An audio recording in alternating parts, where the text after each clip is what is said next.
My guest today is Mr. Trey Reid, Assistant Chief of Communications for the Arkansas Game and Fish Commission, editor of Tail Fly Fishing Magazine and Strung Sporting Journal, and host of the Wild Side radio show on 103.7 The Buzz. Trey started his professional career as a sports writer at the Pine Bluff Commercial newspaper and later became the sports editor of said newspaper before moving to a bigger forum when he joined the Arkansas Democrat Gazette. But that's not all. It was in 2005 when Trey's career took a turn from field sports to fishing sports, and he joined ESPN's Bass Center as a field reporter. Two of his more interesting episodes were fishing in New Orleans post-Hurricane Katrina, and the other, bass fishing in New York City's Central Park. Yes, Trey is fantastic on camera. He's nice looking. He's likable, knowledgeable, as you'll soon see. But his first love is writing, which he discovered while attending the University of Arkansas at Little Rock. It is a pleasure to welcome to the table a man's man, a writer, and the Assistant Chief of Communications for the Game and Fish Commission, Mr. Trey Reid. Hey, Kerry. Great. How are y'all? We're good. So you and I met in 2018. I know. I can't believe it's been that long since we did this before. Yes. So for our listeners, you and I interviewed in 2018. It was a live show back then, and we had callers calling in. And I went and listened to it again before we came on the radio. It is so good. Holds up. Holds up. It's really informative. But there's a few things that may have changed since then. So before we get into some of the nuts and bolts of deer hunting, where the fish are spawning, some of the rules of the game and fish. I listened to your radio show last night because you have a radio show Tuesday nights on 103.7 The Buzz at 7 o'clock. Yep. It's a real sleeper because it talks about fish, which I'm just not into. It's appointment radio, Kerry. I was like, can we really talk about fish for an hour? Oh, yes, they can talk about fish for an hour. So you recently, what I learned is you got a Grand Slam in Cuba. I did. Tell our listeners what that is. Well, a Grand Slam. So the type of fishing that I did down there, it's all fly fishing. It's saltwater fly fishing. When you talk about that, most people think blue water, deep sea, off the boat. Well, this is not. Most of the water is, I'm in knee deep, maybe waist deep water most of the time. Now you are in a boat, but a small skiff. So it's shallow water. It's all sight fishing. I'm looking at essentially every fish I cast to. Because the water is blue. The water is brilliantly clear. I mean, it is gin clear. And we're fishing for bonefish, permit, and tarpon. Those are kind of the big three of saltwater flats, fly fishing, or saltwater flats fishing of any type, but primarily it's fly fishing. And so a Grand Slam is catching each of those three species in one day. And the bonefish usually aren't a problem. The tarpon are a little harder. The one that's difficult is the permit. It looks like a pompano. It's a big flat fish, silver. They're huge. They're big and round, oval shaped, and they will eat a live crab all day long. But when you are throwing feathered or furred steel after them, it's a little bit different deal. So do all three of those fish use the same bait? No. So different. So when you caught one, you change bait. Change flies and throw something else at those. Now, sometimes the bonefish and the permit will eat some of the same flies, but no, they were all caught on different flies, just all in the same day. And I have probably since we last did this show together, I have become quite enamored with saltwater fly fishing, and the permit it's like the holy grail of that type of fishing. And of course I couldn't just like the bonefish or the tarpon, which are thrilling and they jump, the tarpon jump, the permit but I think it's the challenge and the difficulty of it that has attracted me to it. So I have gone nuts about that. And I got a Grand Slam in Cuba, and I was also fishing with a guy who is 93 years old, who is just just a fascinating character. His name is Stu Apt. He's a Hall of Famer in the International Game Fish Association Hall of Fame. He's set more than 45 world records, a couple of which he set in the early 60s that are still records on the fly rod. He was also a Navy fighter pilot during the Korean War, flew for Pan Am for 35 years. Did he fly you to Cuba? He did not. He does not. He's not allowed to fly Thank anymore. Goodness.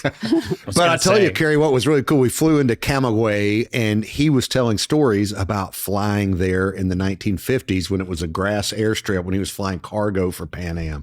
This guy, I mean, he's just fascinating. He drank mojitos with Ernest Hemingway on the Pilar in pre-revolutionary Cuba in the late 50s.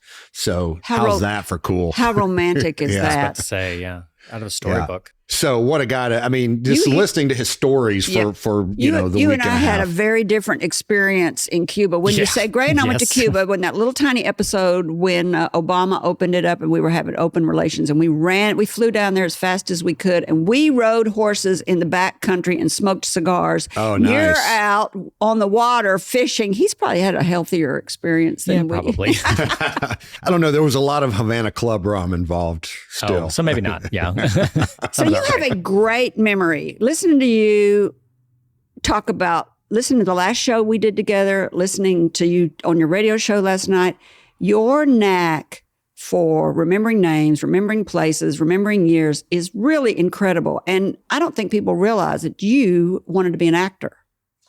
Yeah, when I was a kid, that was something that I did some acting. I mean, just local theater and in school. And I grew up in Pine Bluff, so did a lot in with the Arts and Science Center of Southeastern Arkansas. I was in several different productions down there. So, So you think that's why you can remember everything? I don't know. Is it training from learning scripts? I think a lot of it is, you talked about writing being my first love. And I think anytime you write something down, you tend to commit it to memory a little bit better. So I think that probably has a lot to do with it as well.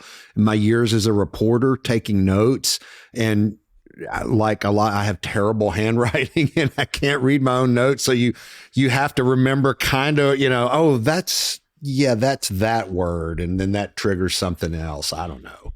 So you wrote, the Game and Fish Commission conserves the state's fish and wildlife while providing opportunities for hunters, anglers, and others who enjoy outdoor recreation. My job with the agency is to work with the public and media to tell the agency's story. So what story are you telling right now? Well, I think there's a lot of different stories we're telling, and that's probably the most challenging thing about my job is but it's also a great thing about it. Like, no 2 days are the same. Every day is a little bit different. I think the story, telling a lot of stories about Lake Conway right now. That is what's going on with Lake Conway? Well, that's next episode, but let's go ahead and get there now. We pulled the plug on Lake Conway. What does that mean? We are draining the lake completely. It's 75 years old. The dam that creates the lake had outlived its life expectancy. And so we were going to have to replace the dam anyway. And so we're thinking, well, let's just hit reset on the lake. Lakes, when man-made lakes, I'm talking about here, everything from Ouachita and Hamilton and Greer's Ferry and Beaver, all those man-made lakes to smaller game and fish lakes. Conway's a large game and fish lake at almost 7,000 acres, but we've got them from 300 to 800, 1,500 acres. Lakes are great for the first 15 or 20 years. And then they start to lose fertility. All the trees that were there, that they decay, and that's not a bad thing. That puts nutrients into the system, but eventually all that stuff kind of goes away. There's no more nutrients to leach out of those trees that are in there. You're talking about the trees that are at the bottom of the lake? Yeah, or the ones that were left standing when the lake was flooded, or whatever, the vegetation. So we have been forced, and again, Conway's kind of a similar situation, but over the past 10 years, we've done a couple of major lake renovations, one at White Oak Lake in southern Arkansas, not far from Camden, and another one at Lake Poinsett up on the ridge near Harrisburg. And each of those projects, like, we had issues like the water control structures, and we had infrastructure we had to fix. But when we drained the lake, we go in and we do fish habitat work, and we put, pallets and old Christmas trees or, plastic, like from road construction, the barrels, all those kind of things. We put them in the lake. And so when you reflood the lake, it's like you've got a brand new lake again. And so the fishing just explodes and it takes off. And so we're thinking, okay, we've got to replace the dam at Lake Conway. Let's just hit reset on this lake. It was built in the late 40s. 48. So 75 years ago. Conway was hardly anything. It's Cowtown. And now, it's a huge city. It's not in Mayflower, and you've got Valonia, and you've got, so all that silt that used to kind of get trapped in the grass and the trees and things, now it runs over concrete. And so it much quicker it gets in the lake. So we've lost up to 40% of the volume of the lake over the last 75 years. And if there's places where the lake ought to be 5 feet deep, but it's 1.5 feet of water and 3.5 feet of silt and mud. And so 5 years, we're going to leave the lake drained. For 5 years? 5 years. What does the residents think about that? Some of them, and I would say likely most of them, seem to understand. There are some, we had public meetings before we did this, and there's some people like, hey, I'm in my 70s. I bought a place on the lake to live out my golden years, and now you're going to drain it. And there's somebody's always going to lose out on an opportunity when you do something like this, but it's our job at the Arkansas Game and Fish Commission to manage those resources, not just for the next 5 years, but for the next 50 years. So what's going to happen over the next 5 years? Trees are going to grow. I mean, the silt's not going to go away. The silt will go away, believe it or not. Where will it go? It will compact. I mean, just the heat of the sun and not having water on it, that we're going to get soil compaction. And there's been a lot of studies done on this. But yes, that's why we have to leave it dry for 5 years, because those it's just loose silt now, but it's going to compact. You're going to get bushes, trees, and things like that grow up. We're going to do a lot of other stuff, infrastructure, boat ramps, replaced, repaired, made wider, parking areas. People who live around the lake can do a lot of stuff with their boathouses and docks while we're doing this down. They can do some repair We're going to work. create bank fishing areas that are more user friendly, and we're going to, I think it's something like 3,500 fish habitat structures we're going to put in the lake. It's like one for every 2 acres, basically. And what's a habitat structure? Well, a Christmas tree? That's one type. Yeah. You can use all kinds of different materials. You can use plastic materials. Plastic? But they'll last a long time, and they won't degrade. Like a Christmas tree is good for about a year, and then it's no good to a fish anymore, basically. I know they like for us to put Christmas trees in the lakes and stuff, but it seems like that just makes more, what'd you say, silt and stuff on the bottom. It can create some decomposition. And like, for instance, Central Arkansas Water does not like you to put any kind of tree material in Lake Maumelle, which is our drinking water supply. They only want you to use PVC type structures. So basically it's PVC. They look like trees that you're making out of PVCs, where you crisscross them and anchor them with concrete and drop them in the lake. What? Mm-hmm. Yeah. They'd rather have PVC in our drinking water than a Christmas tree. They would. That makes sense. Why? Because you plastic in your water? Well, slow rot can create a lot of weird things like bacteria and probably a lot of other weird microorganisms as these nutrients enter the system during decomposition. It's more taxing on the water filtration system, whereas the PVC, it's sterile. I know what you think about it. But it's not. I mean, it takes thousands and thousands of years for it to break down, so it's not going to like leach chemicals into the water. So when they're figuring out what they're going to do with these lakes, are we just learning as we go, as we manage all these man-made lakes of the last 75 years? Yes. I mean, the short answer to your question, yes. Yeah. I mean, these lakes are built, and we just know that, like, especially like if you look at those big lakes like Greer's Ferry and Bull Shoals and Ouachita, I mean, when they were built in the 50s and 60s, the fishing was phenomenal. Mm-hmm. Well, it's, Game and Fish keeps tabs on the fish, obviously, every year and multiple times a year. And so, anglers tell you, we know that the fishing in those lakes isn't what it used to be, right? Mm-hmm. And so, as we've studied over the years, we figure out, well, Number one, especially those big lakes in Arkansas, they're built on rocky soils. They weren't very fertile to begin with. I mean, that's why we grow all of our food over in the Delta, where we've got the rich Mississippi alluvial soils, and you don't see a lot of people growing cotton and soybeans in the Ouachitas and Ozarks because the soil, it's just not fertile. Yeah. Yes, I mean, we kind of learn as we go. So I got the most important question. Okay. Did you find any dead bodies? Not yet, and we hope we don't. How about cars? There's still some water in the lake. I mean, we initiated the process September 1, and we only opened one gate because we didn't want to flood downstream, because you got about 7 miles of Palarm Creek from the dam down to where it hits the Arkansas River. We also have Bell Slough Wildlife Management Area there, and we don't want to put water on our forest when the trees, you can do that when they're dormant in the wintertime. That's how we get our flooded green timber duck hunting in Arkansas. So we were very slow to let the water out. Now, November 15th, a couple of weeks ago, we opened up all the rest of the operational gates. And so it's really coming out of there now because it doesn't matter if it gets on those trees at this point. But there's still some water in the lake. It will probably be next spring before we really spend a lot of time down in the lake bed, like working on the fish habitat structures. And you find dead bodies? Oh, we got to send an investigative reporter out there. We had Brady Mountain, what's his name?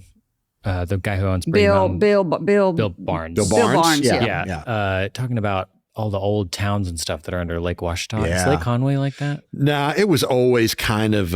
It's shallow. It's a very shallow lake. Yeah, I mean, the average depth is about 5 feet. Yeah. So hopefully we don't run into any of those, like Lake Mead as it got dry out west, and, all the mobsters in Vegas, they're finding people in cans and things like that out there. I like that No. That makes my job harder. I have to go talk to the media about that. Oh, that's your job. So before we go to break, $250,000 in licenses are sold a year about? Way more than that. We sell about 270,000, 280,000 hunting licenses, and then another 500,000 plus. No, our license revenue, gosh, don't put me on the spot. I didn't look that up, but I want to say it's somewhere around $15 to $20 million a year. So you said I listened to the show, like I said, and you said a third of the money comes from licenses. A third of our game and fish budget comes from licenses. It's actually probably a little less than a third now. And you know what I thought? And then you said a third from U.S. grant money, excise tax for federal programs. And then the one that I thought was really interesting is 1/8 cent sales tax for conservation in Arkansas. Yeah. Yeah, so that was approved by voters in the general election in 1996, and it's the conservation sales tax, 1/8 of 1%, and Game and Fish gets 45% of that. State Parks gets 45%. Heritage gets 9%, which of course Heritage is technically part of Parks now. And then the Keep Arkansas Beautiful Commission gets 1% of that. So it's split between a number of state agencies. We get slightly less than half of it. It's unique. Not very many states have a sales tax. No, Missouri has had one since the 70s. And then Arkansas, there may be one or two others now, but no, there are not many states. And I think that's a testament to what the outdoors means to people in Arkansas. I mean, it is, even if you don't hunt and fish, a lot of people enjoy the outdoors, whether that's paddling sports, canoeing, kayaking, bird watching, hiking, going out to Pinnacle Mountain and hiking, or Rattlesnake Ridge that the Nature Conservancy has across the road there. I mean, people just love the outdoors, and, it was close. I mean, it was like a, 50.3 to 49.7 breakdown on the vote back then. But did I not tell you he's crazy with numbers and names and stuff? Isn't pretty it specific? It's very specific. All right, this is a great place to take a break. When we come back, we'll continue our conversation with Mr. Trey Reid from the Arkansas Game and Fish Commission. Still to come, conservation, and we've been talking a little bit about cultivation, water shortages, fishing spots, duck hunting, quail hunting, deer hunting, and an update on the dreaded wasting disease. Sorry, what? Did I not say it good? Disease. Still to come. There you go. Conservation, cultivation, water shortages, fishing spots, duck hunting, quail hunting, deer hunting, and an update on the dreaded wasting disease and his favorite outdoor recreation by seasons. We'll be right back. It's the most wonderful time of the year, and flagandbanner.com will help you spread the holiday cheer. From garland to wreaths to ornaments and more, flagandbanner.com has all of your holiday decor. Happy holidays from all of us to all of you, and may all of your Christmases be red, white, and blue.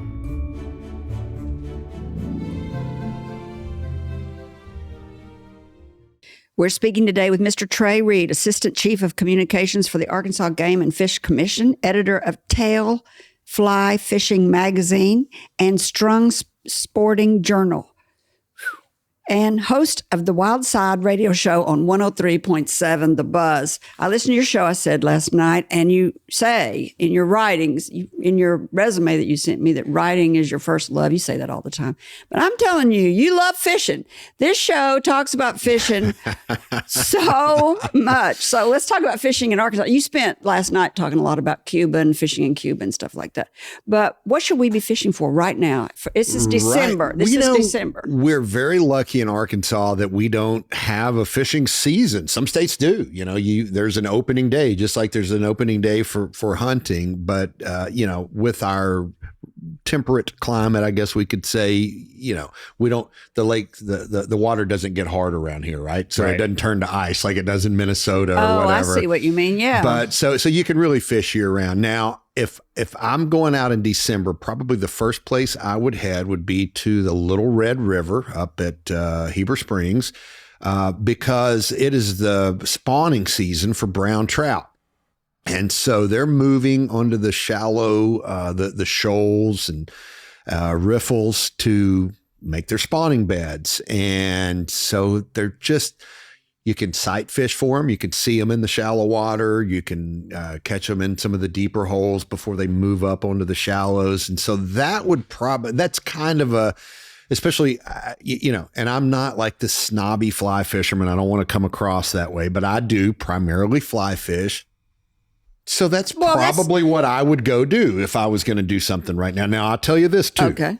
The crappie fishing is on fire. And those are good to eat. Oh, they're so good to eat. Mark Hedrick, my co-host on the Wild Side, was talking. You might have heard him. He was wearing them out last week. Yeah, where'd he say? Lake Maumelle. Oh, that's close. Yeah, it's real close. But it just they're catching them on Lake Hamilton right now. There's a 5-foot drawdown. Does everybody have crappie?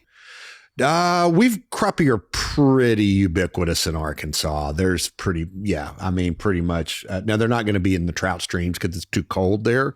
But like lower portions of the Little Red, as it gets closer down to the White River and the White River below the 100 miles of trout water starting at Bull Shoals Dam. Yeah, you can find crappie. I mean, the Arkansas River, Mississippi River, all of our lakes. Yeah, and crappie those are everywhere. native because those are native. We have two species, the black crappie and the white crappie. You can kind of just they look similar, but they are actually two separate species. I was interested to learn that trout is not native to Arkansas. Nope. No, Did you know that, Gray? Mm-hmm. Oh, the brown. I don't know a lot about the different species, but I know trout in general is not. Yeah, no, we just don't have cold enough water here. And so that was a mitigation from the federal government when they built the big dams for hydropower and flood control on the White River system primarily, although now there's some on the Ouachita as well. But that was kind of like compensation for the loss of our warm water fisheries, primarily the smallmouth bass. Was we're going to build a couple of trout hatcheries and we're going to stock them with trout. And that's like, again, mitigation for the loss of the native fisheries that were here prior to the construction of those dams. Like fly fishing because you're a catch and release guy, aren't you? And primarily, I don't mind keeping. I mean, I'll go out with a crappie jig and a spinning rod and catch some crappie, and I still like to bass fish with conventional tackle from time to time. But you can't catch trout and throw it back if you're using a rod and reel. Oh yeah, sure, you can. No, because they swallow the bait. Sometimes, depending on what bait you use. So if you fly fish, you just hook a lip.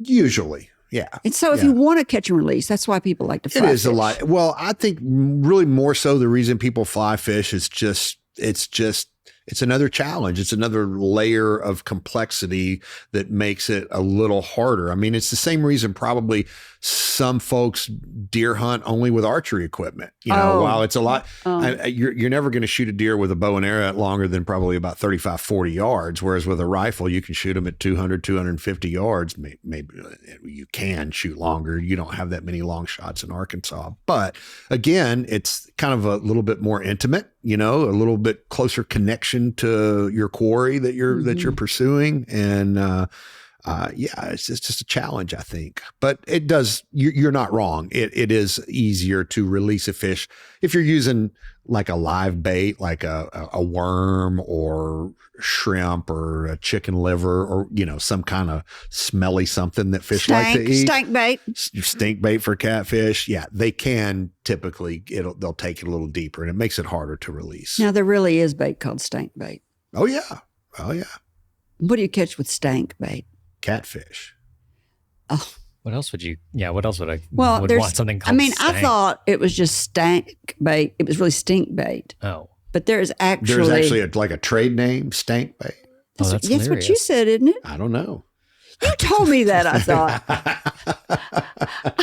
Are we revisiting the last show now? Is that what it says? I think so, yeah. So stocking ponds, the Arkansas Game and Fish will stock a pond for you, won't they?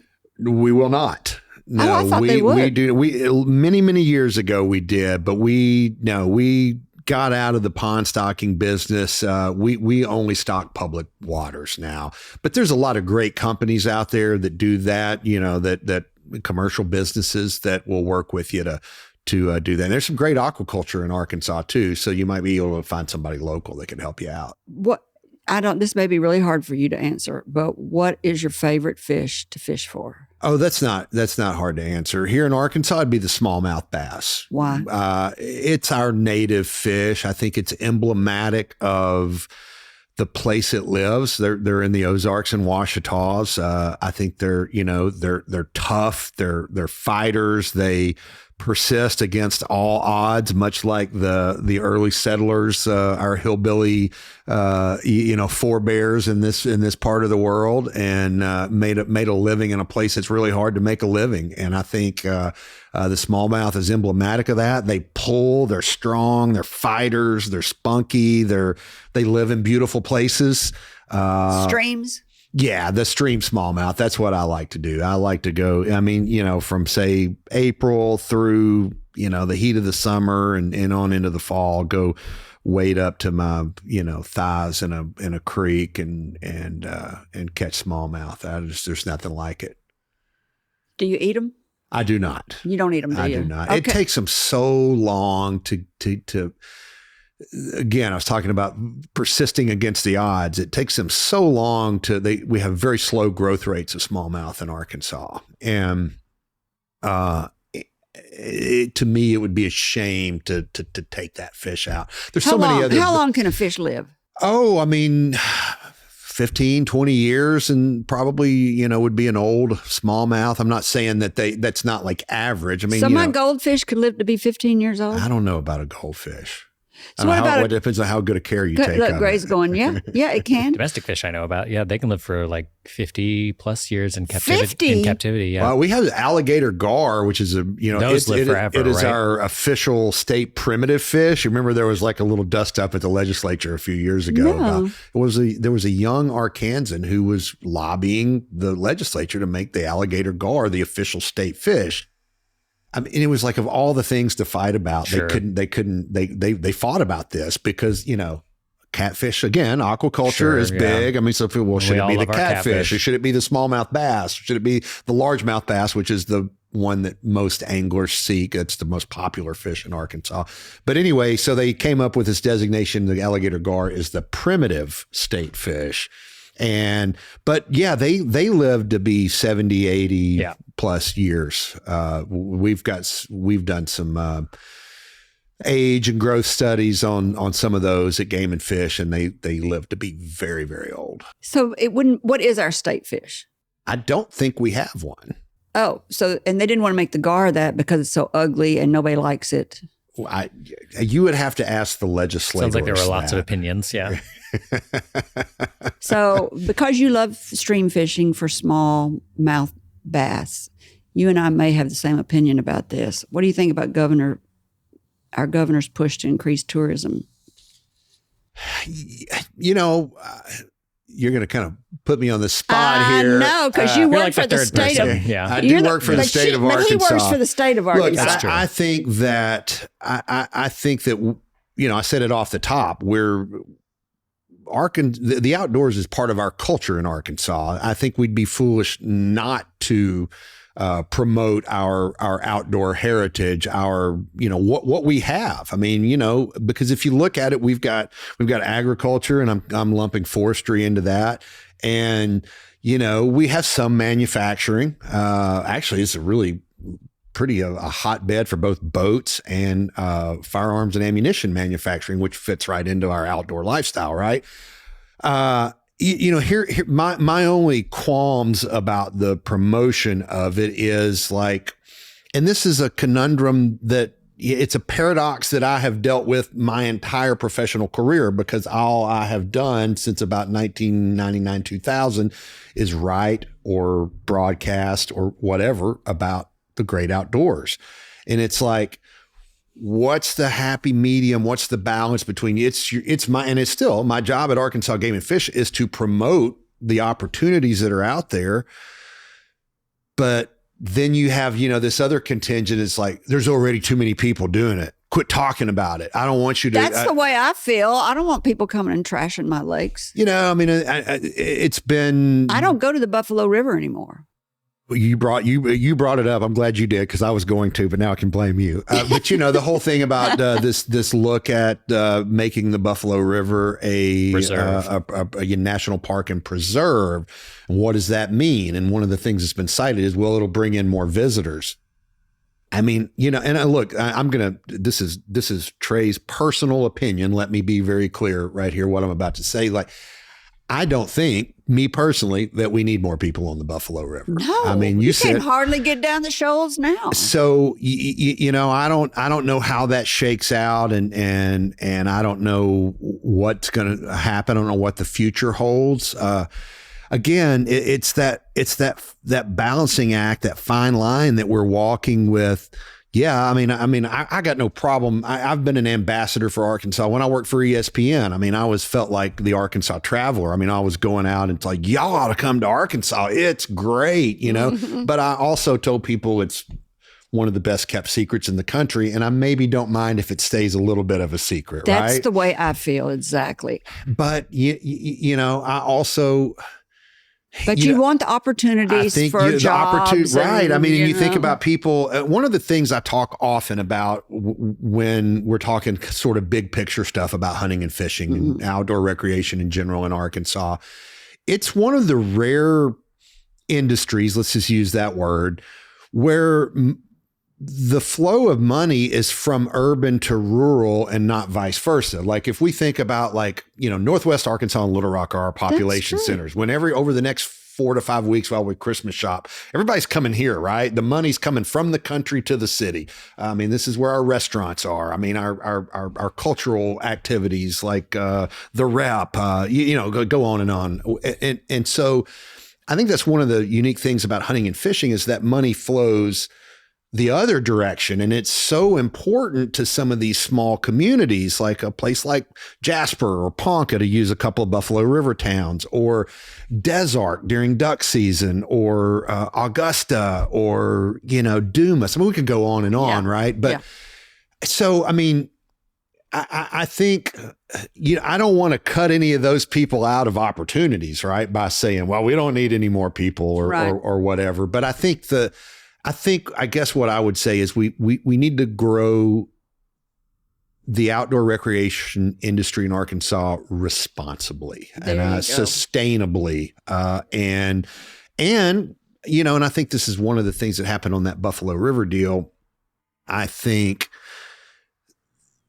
we need to involve those communities on the ground floor of the conversation and like, what does do it they mean want? to you? What do you want? Yeah, You know, that's and a good I think point. that's, I think as long as we do that and do it in a sustainable, responsible way, I don't have any problem with it. Let's talk about bait. How do you decide what bait? And if I'm going to just start learning and I'm going to go to a river, is there a place I can go online at the Arkansas game and look up what I should be catching? Absolutely. So we actually just launched a new website. It's still agfc.com, but it's got a new look just a couple of weeks ago, and it is fantastic. But there's under the fishing tab, there's like places to fish. You just click on there, and there's maps, and you can like filter it out with different things. But you know, when you say deciding on it, one of the things I would, if you're new to fishing, we have a lot of other resources at Game and Fish that a lot of people don't know about, such as our nature centers. We've got 9 nature centers around the state. And what would you do there? You can go take a class on fishing 101 or crappie fishing 101 or trout fishing 101 or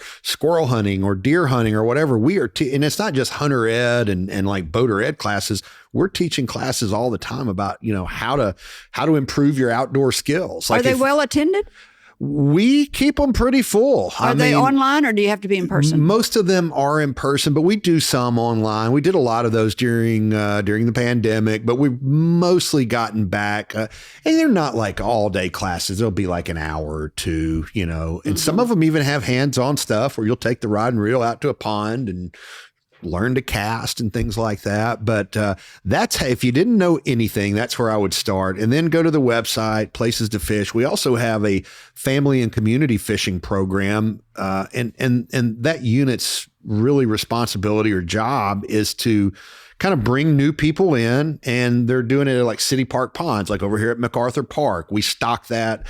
We just started stocking recently during the wintertime rainbow trout. We stock catfish in the spring and fall. Where are you doing that? At MacArthur Park, we do it at Boyle Park, we do it at Rock Creek and the pond at Boyle Park. We do it at Lake Valencia and Maumelle. We have 36 plus locations around the state where we do that. Trout, and what was the other one? Catfish during the spring and fall, and then trout when it's cold enough in the winter. And the trout, and people say, well, what happens to the trout when it warms back up? They all get caught. It's like we've done tagging studies, and they're all caught. Isn't that cool? Yeah. All right. This is a great place to take a break. When we come back, we'll continue our conversation with Mr. Trey Reid from the Arkansas Game and Fish Commission. We'll ask him about his favorite outdoor recreation and where we should be deer hunting, duck hunting, quail hunting, and about conservation and cultivation. More when we come back. Buying a flag isn't always easy. Luckily, Arkansas's flagandbanner.com is here to help. Locally owned and operated for more than 40 years, our friendly and knowledgeable staff will help you find just what you're looking for. From flags, to banners, to decorations and more. Shop online or in-store.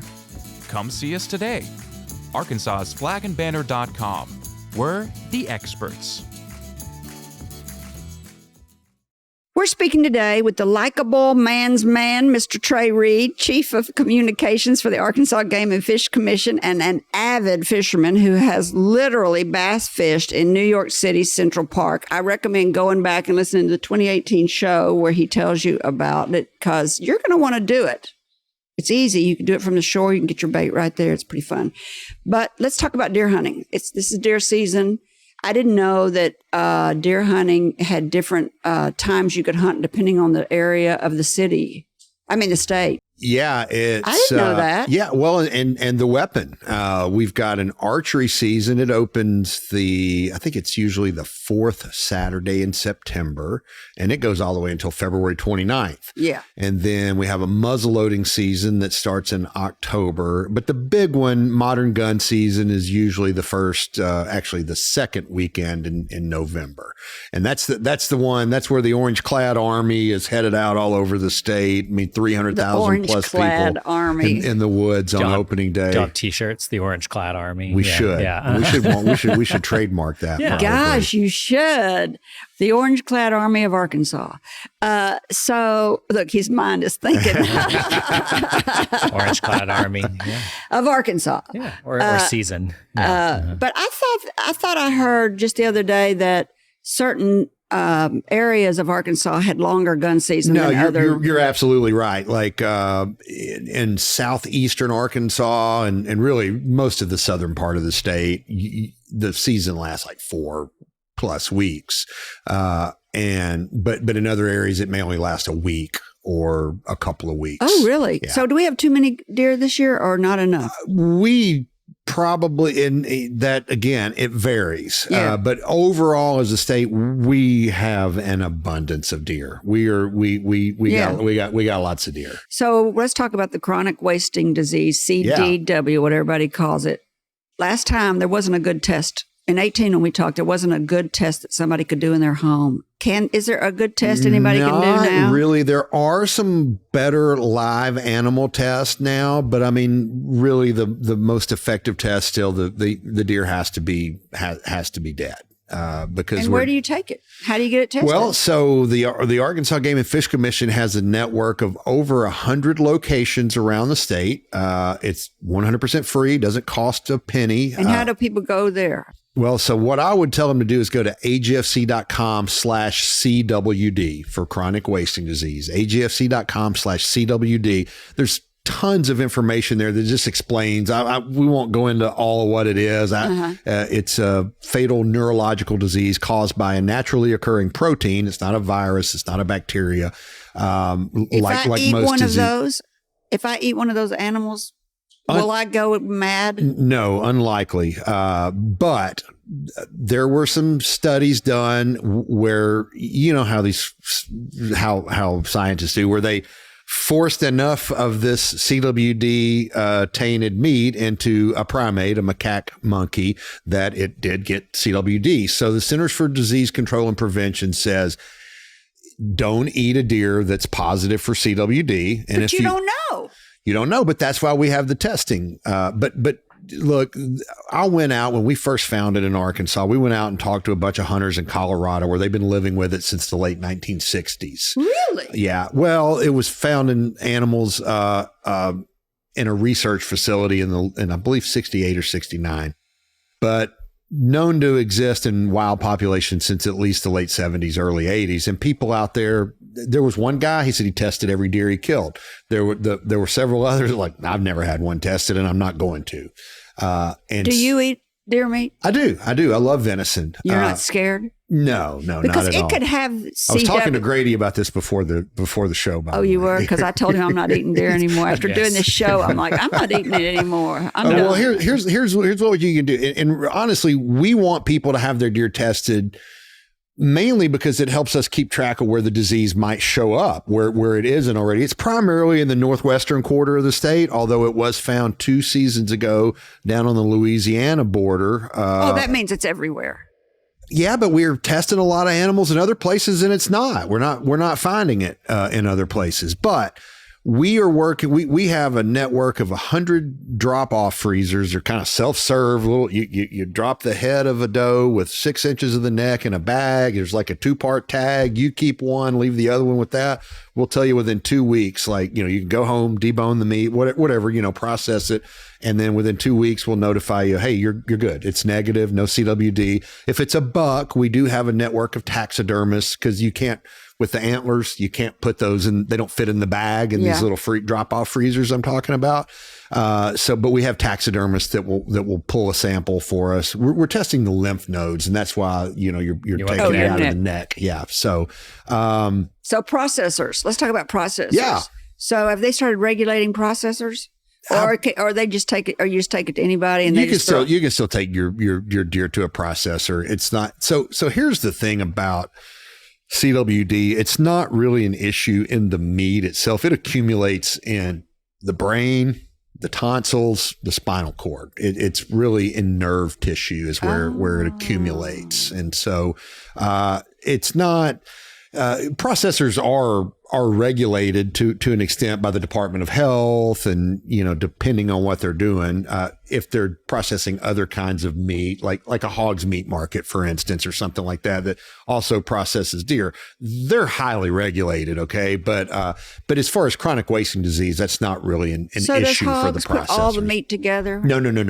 They have to do their deer clean everything up before they can do any of the other like pork and beef and things No, like but that. do they put everybody's deer together?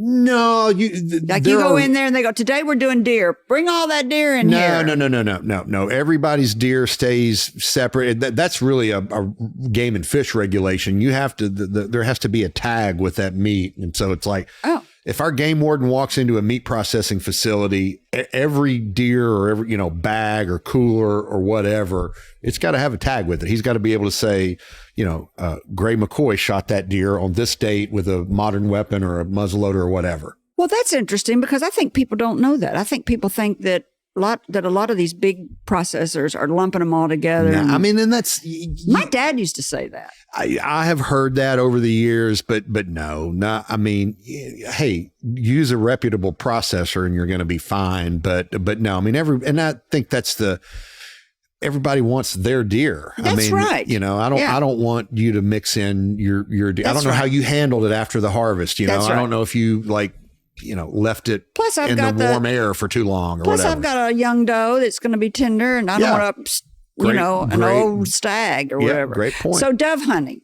Do you like to dove hunt? We've never talked about dove hunting. I do. I did some dove hunting this year. For most Arkansans, me included, dove hunting is like a 1 or 2 day thing, Labor Day weekend. It's just but what's great about dove hunting is it's the social aspect of it. It's kind of like, it happens. It's always the first weekend of college football season and high school, I guess. But and there's sort of the same tailgating atmosphere. You go out, it's the first time you've seen a lot of your hunting buddies since the end of duck season in January the previous year.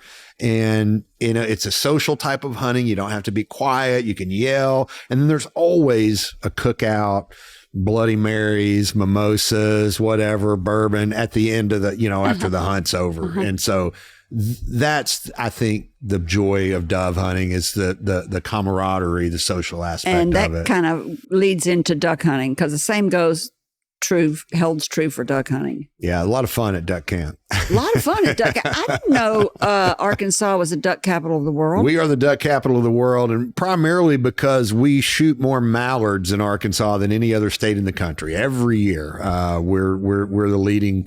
And we're usually number 2 or 3 overall. Louisiana usually leads the nation in total number of ducks killed because that's the end of the flyway. They can't go anywhere after that. Oh, That's where the Mississippi River ends and that's the Gulf Coast and that's where they stop. But most of the mallards don't get down some of them do, but we shoot more mallards in Arkansas than anywhere else. And again, we were talking earlier about the culture. And all the hunting culture is strong in Arkansas, but duck hunting culture, it's just, we are the place to be. We sell duck stamps. You have to have a state duck stamp as well as a federal duck stamp to hunt ducks. And we sell them to people from all 50 states and multiple foreign countries every year. So when you said duck capital of the world, you mean the world or the United States? I mean the world. There is no better place to duck hunt than Arkansas. Except for this year. Well, it's early yet, Kerry, but you're right. It's been dry. We need more water. And we've only had 9 days of the season, the first segment. And I know some people that had some success, but it's duck hunting starts to, in my opinion, gets good in Arkansas about the middle of December. Oh, okay. And it always starts raining about the end of November. I think as we're recording this, we're going to get a 1 to 2 inch rain tomorrow, they say. And so that's going to help. We need more, but, there's just so many. It's been a dry November. You're right about that. It's been a dry, just fall and summer. Quail in Arkansas, Bob White. Quail have seen better days in Arkansas and really across the Southeast. They're just, changing agricultural practices, changing forestry practices. A lot of things have hurt quail. We have, for the past 10 years or so, really put a lot of resources and time and energy into trying to create better quail habitat on our areas. But this kind of leads me into something new that we're doing. And if you want to kind of stick to a theme, I'll shut up. But we're really trying to work with private landowners more so than we ever have in the past. 90% of Arkansas is privately owned. 10% is in public. Is that average or is that? For the Southeast, it's pretty common. Now, when you get out west, it's the other. It's 90% public and 10%, Colorado and Wyoming and Montana. They're almost Bureau of Land Management, Forest Service. They're huge, millions of acres, blocks of public land with much less private land. But it's kind of the reverse in the eastern half of the country. Just read about this because the New York Times wrote something about turkey populations, and they talked all about all the private land ownership in the South and stuff like that. And turkeys and quail are kind of in the same boat. They're both ground nesting birds. Right. They need certain types of cover, grass cover, herbaceous cover on the forest floor. And a lot of our forests are very dense. Look at the Ozarks, and people think, "Oh, that's virgin forest." No, it's not. The Ozarks were all cleared off in the late 19th, reading all about this. early 20th century. Understory stuff is all the post-colonial. understory is so important, and it's all about that fire stuff because everybody's talking about it out west. Fire. We suppressed fire for essentially 100 years. Smokey the Bear was way too successful. It was a great marketing campaign. Too great. Mm-hmm. And now we're coming back around and we know we need to intentionally set the woods on fire. It eliminates the likelihood of catastrophic wildfires. Yeah. They're actually starting to do some of this out west now. I know, I've read about it. I've got a buddy from, he's from Iowa, but he worked for the Nature Conservancy here, but he just moved to go to work for the state of Washington. And the reason he took the job is like, so I get to burn where they've never burned before, There's a guy in Alabama that I follow on TikTok who is doing the same thing. He's doing controlled fires there. So a lot of this stuff is, we've been doing a lot of this on game and fish lands or cooperatively managed lands with the Fish and Wildlife Service, the Forest Service. But again, we're talking 10% of the land mass of Arkansas. So we're really we actually had just within the past year established a private lands division. So a whole group we've always had a network of biologists that you talked about stocking ponds, and we don't do that, but we will send a guy out if you like, hey, I want to have more deer on my property, or I want to see quail on my property, or I want to have a better habitat for duck hunting.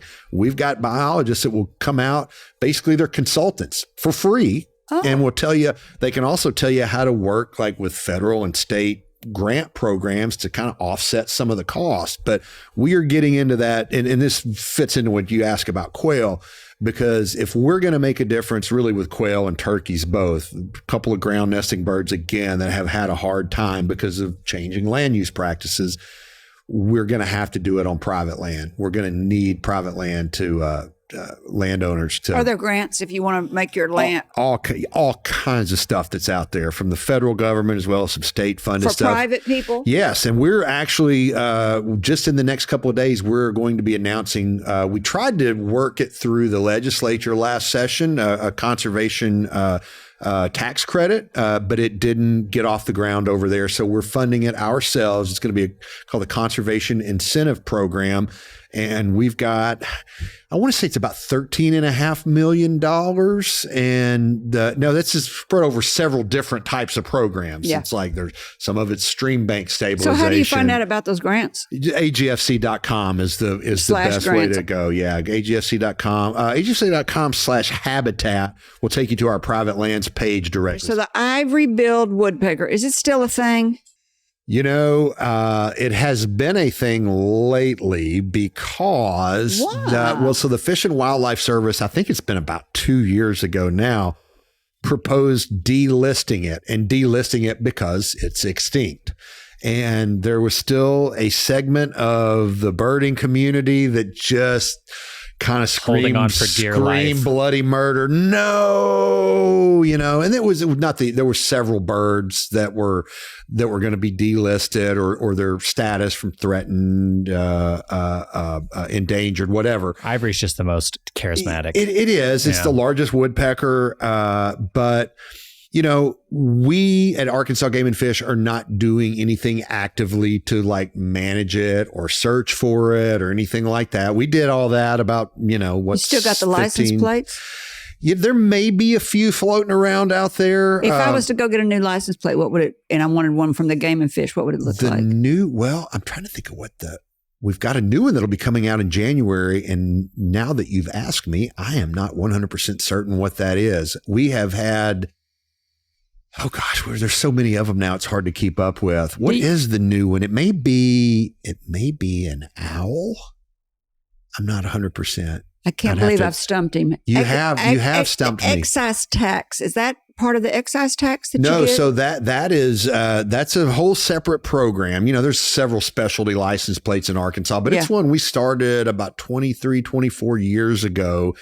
Now all of the Department of Finance and Administration gets theirs like they do with any car tag, but the extra goes into a conservation education fund, and it's used only for educational purposes. So like if you are a school teacher and you want to start a schoolyard habitat, like a butterfly garden, you could apply for a grant from us, and some of that money from the license plate program garden. Also pays for conservation scholarships for You mean Arkansas I could get students. some money for planting a butterfly garden? Yeah. I have a butterfly garden. Now How big I'm does talking that have to for be? schools. I'm talking schools now. Here's another interesting fact. While we're on this, I got to throw this in. Everybody thinks that our game wardens, when they write tickets, that money comes back to Game and Fish. Does it not? It does not. It stays in the county where the fine was collected, and it can only be used for educational purposes. So like this year, it's administered through the Division of Rural Services. So we have the pot of money, but they kind of handle all the grant applications and reviewing them and all that, just because I think this year it was about $750,000. And it's roughly that $750,000 range every year. So like say you're in Pulaski County. Now we don't necessarily it's mostly rural here, right? So we don't have as many fines. But say there's $48,000, and this is a hypothetical number, available from fines assessed in Pulaski County last year. If you're a teacher at Little Rock Central or Pulaski Heights Middle School or Horace Mann or wherever, and you want to take your kids on a field trip to one of our nature centers, you can apply for that grant to pay for the buses or the diesel in the buses. Or if you want to start an archery program at your school, or a youth trap shooting program, or a butterfly garden, or nobody knew that. Whatever. Nobody knows that. So, that is a huge misconception. Everybody thinks that we're just writing tickets to line our pockets and things like that. And that's not how it works at all. I'm glad you explained that too. All right. This is not about outdoors, but you did write about sports and love sports.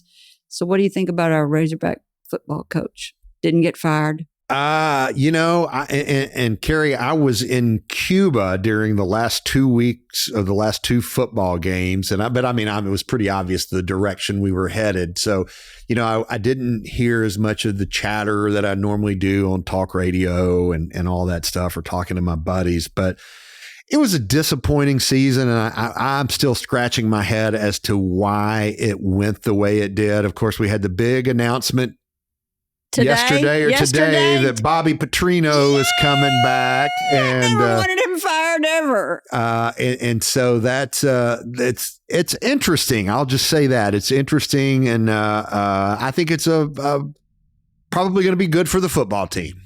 I was so mad when they fired Petrino.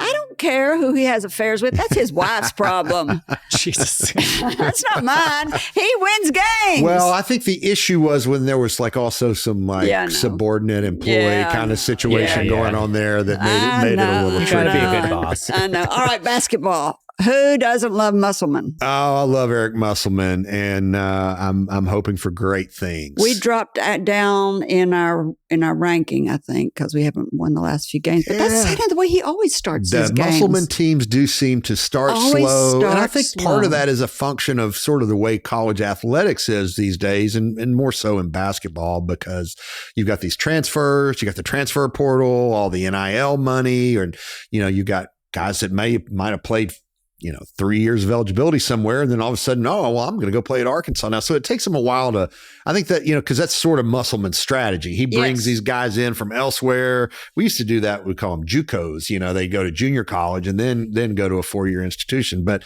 so you got to kind of figure out how these parts fit together.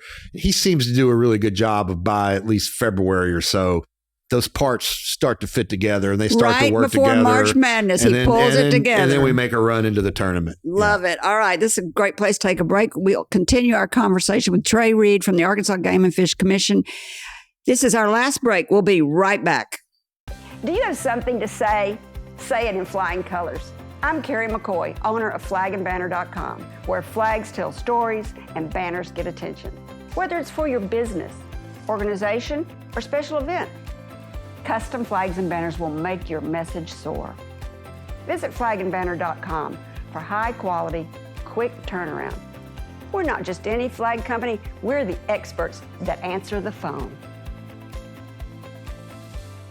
We're speaking today with Mr. Trey Reid, Assistant Chief of Communications for the Arkansas Game and Fish Commission, editor of Tail Fly Fishing Magazine and Strung Sporting Journal, and host of the Wild Side Radio Show on 103.7 The Buzz that airs Tuesday nights at 7 p.m. Central Time. So, tail fly fishing is the only print publication about saltwater fly fishing? It is. That's what you started this show about, saltwater fly fishing. Yeah, Kerry, and kind of keeping with the theme of what Up in Your Business kind of started out to be and how it is. I think it fits well with this because I never set out to have a side hustle as the editor of a saltwater fly fishing magazine. That it was a passion that I've always enjoyed fishing, and you do the things here, and it's like, well, I want to fish for something bigger or something more challenging in the saltwater, and I read Jimmy Buffett books and he was into it and I'd read about it. And so in the 2007, my wife and I went on vacation and she wanted to go to the beach. And I said, well, I want to go somewhere where I can try this. And I did it. And so it was one of these things that I did like once a year or once every other year, and usually only for maybe a day or two while as part of a family vacation or my wife and I getting away or whatever. And so probably about the time that I did your show the first time in 2018, I talked to my wife and said, look, I want to go down to this place in Mexico where we had vacationed frequently and where I saltwater fly fish. I said, but I'm not going to take you this time. It's going to be a guy's trip. And I really want to fish like hard. I want to fish every day. And so that kind of turned into an annual thing with a group of guys. And I started writing. I had reached out to Tail Fly Fishing. I was just a subscriber and had some friends that read it. And I told them, I was like, hey, there's this really cool restaurant there. And this is a town of like 400 people, but this restaurant could have a Michelin star if it was in a city. It's really, really good. Now, where are we? We're in Ixcalac, Mexico, Xcalak, right down on the Belize border, 5.5 hour drive from Cancun. Okay. So it's the end of the road, literally. I mean, the road ends there. There are no paved roads in town. It's all sand. So the editor of the magazine at the time says, well, I want to know about the fishing. I said, well, I'm going down in March. This was in like January, February of 2020. Well, I was there when the world went crazy, when everything shut down. I was there.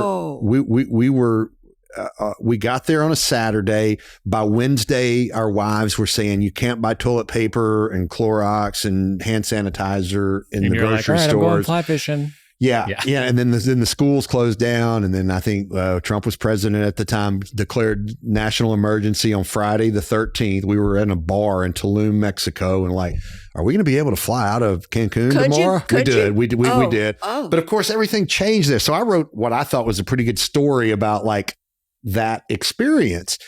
One thing led to another, and the managing editor at the time had sort of it's a passion project for all of us. The guy the publisher and founder of the magazine is an emergency room doctor. He just opened an urgent care in Miami Beach, as a matter of fact, a couple weeks ago.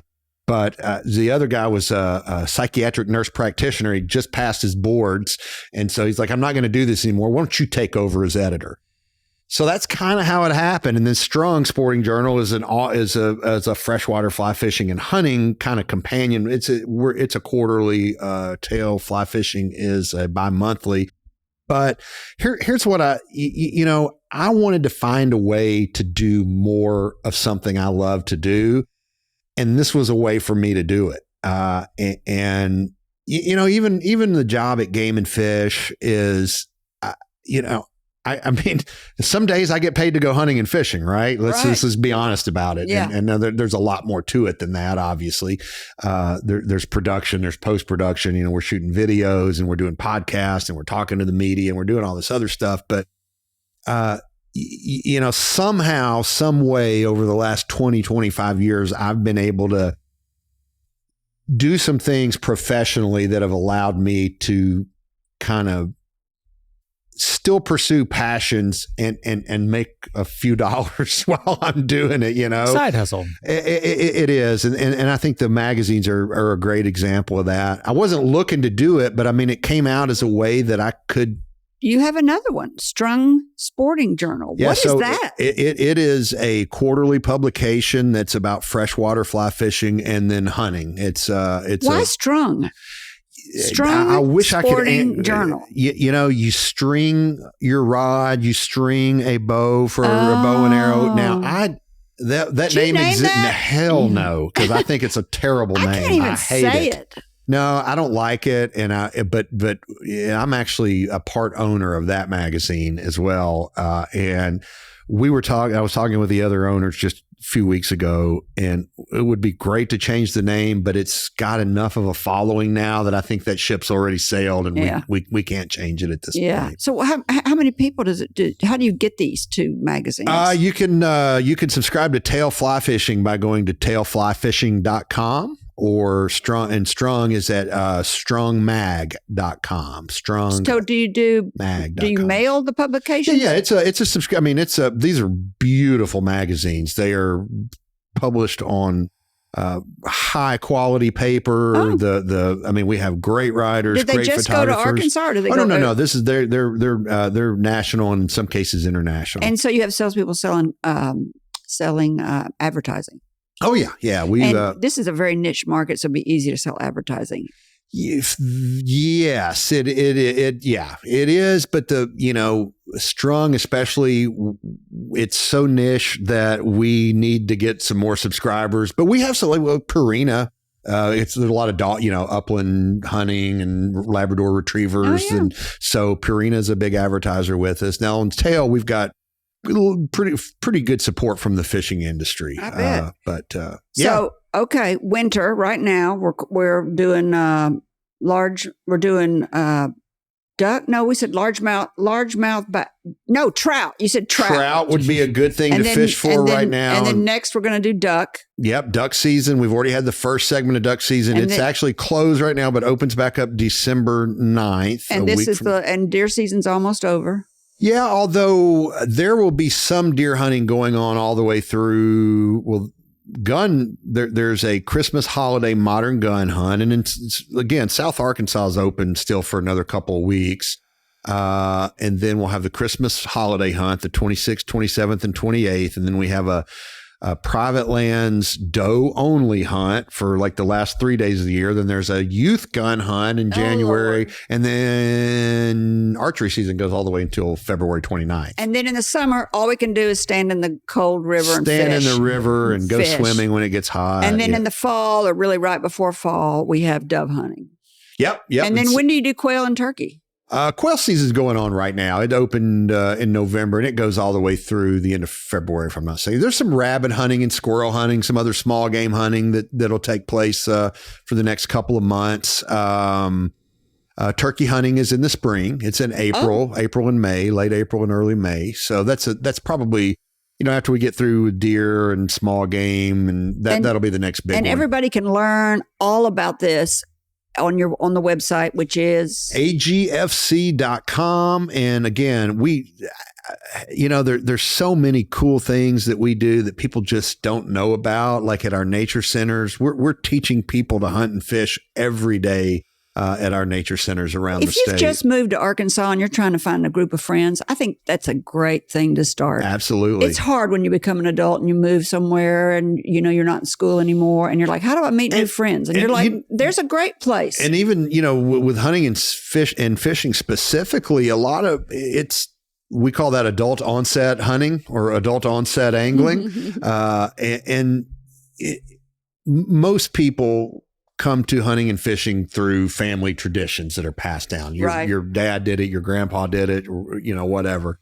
But so if you're, say, in your 40s and you've moved to Arkansas and we've got these great outdoor resources, but I've never hunted before, well, what do I do? Well, we can help you out. Yeah, I mean, and I there's a lot of support groups out there that we can get you connected with. Trey, I've enjoyed visiting with you. I always enjoy visiting with you. You're so well spoken. I enjoy visiting with you as well. I enjoyed being here. This is your gift. It's a U.S. and an Arkansas flag. Oh, cool. Last time I gave you we had a duck flag. A decorative duck flag. Yeah. That U.S. flag doesn't look very good, Gray. Oh, it sure doesn't. We're going to get you a clean one before you leave. Well, I got to tell you, my oldest granddaughter, Autumn, who will be 16 in March, is a big collector of flags. So we have purchased a couple of here over the years for Christmas presents. But anytime I go out of the country, I bring her back a flag. Do you buy the small ones or do you buy the big ones? No. You get the 3x5s. Her room is lined with flags, like the entire ceiling and walls. Love that. Girls don't usually do that. Boys do that. She is a flag fiend. Cool. That is so unusual for a female. Love that. I love that too. And I want to tell the listeners I'm jealous of you because you're raising both of your granddaughters, which seems like a dream come true. It's fun. Me. It's fun. So much better probably the second time around. I'm better at it, I think, the second time around. Absolutely. All right. They might argue that. I don't know. I just want to go and tell our listeners that this show was recorded in the hallowed walls of the Taborian Hall in Little Rock, Arkansas, and made possible by the good works of flagandbanner.com, our audio engineer and local celeb, Mr. Tom Wood, summa cum laude videographer, Mr. Jonathan Hankins, production manager, my daughter, Miss Megan Pittman, and my co-host, Mr. Grady McCoy IV, a.k.a. Sun Gray, as I call him on the radio. Thank you for spending time with us. We hope you've heard or learned something that's been inspiring or enlightening, and that whatever it is, will help you up your business, your independence, or your life. I'm Kerry McCoy, and I'll see you next time on Up in Your Business. Until then, be brave and keep it up. If you liked this video, subscribe to our YouTube channel by clicking on the picture in the center of the screen. For more of Kerry's interviews, click either video on the right of the screen. And as always, thank you for watching.